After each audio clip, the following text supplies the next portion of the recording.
কেউ যদি আপনাকে ইগনোর করে তাহলে তাকে কিভাবে আবার সঠিক পথে আনবেন? কখনো কি আপনার মনে হয়েছে কেউ আপনাকে উপেক্ষা করছে? আপনি হয়তো তাদের সাথে গুরুত্বপূর্ণ কথা বলার চেষ্টা করছেন, কিন্তু তারা আপনার দিকে তাকাতেও রাজি নেই। হয়তো আপনি তাদের সাহায্য করার চেষ্টা করছেন, কিন্তু তারা আপনার কথা শুনতে চাইছেন না। এই পরিস্থিতিটা খুবই রাগান্বিত ও হতাশার হতে পারে, কিন্তু চিন্তা করবেন না। আজকে আমরা আলোচনা করব কিভাবে আপনি এমন পরিস্থিতিকে মোকাবেলা করতে পারেন এবং সেই ব্যক্তিকে ঠিক পথে ফিরিয়ে আনতে পারেন। কিন্তু তার আগে যদি আপনি আমাদের চ্যানেলে নতুন হয়ে থাকেন তাহলে অবশ্যই চ্যানেলটিকে সাবস্ক্রাইব করে পাশে থাকবেন। তো চলুন আর দেরি নয়, শুরু করা যাক। 1. শান্ত ও ধীর থাকুন। প্রথমেই মনে রাখবেন, রাগ বা ধমক দিয়ে পরিস্থিতি আরও খারাপ করে তুলতে পারে। শান্ত থাকুন এবং পরিস্থিতিটা ভালোভাবে বুঝতে চেষ্টা করুন।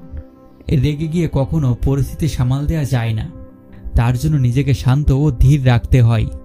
তাহলেই পরিস্থিতি আপনার হাতের মুঠোয় চলে আসবে। 2. কারণটা খুঁজুন। সেই ব্যক্তি আপনাকে উপেক্ষা করছে কেন? তাদের কি কোনো সমস্যা হয়েছে? আপনার সাথে কি ঝগড়া আছে? কারণটা বুঝলে আপনি সমাধানের পথ সহজেই খুঁজে পেতে পারেন। 3. মুখোমুখি কথা বলুন।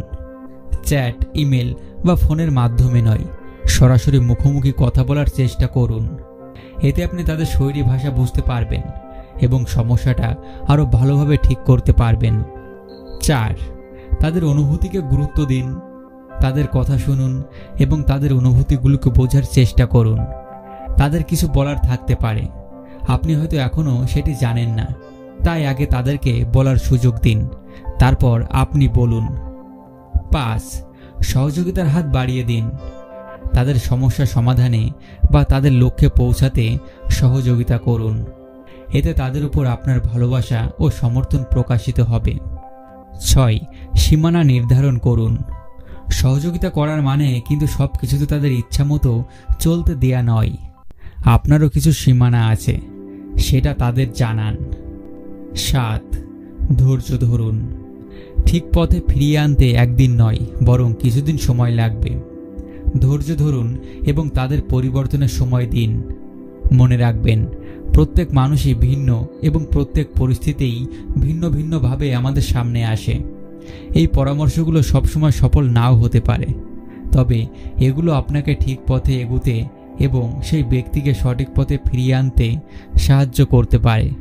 ধন্যবাদ।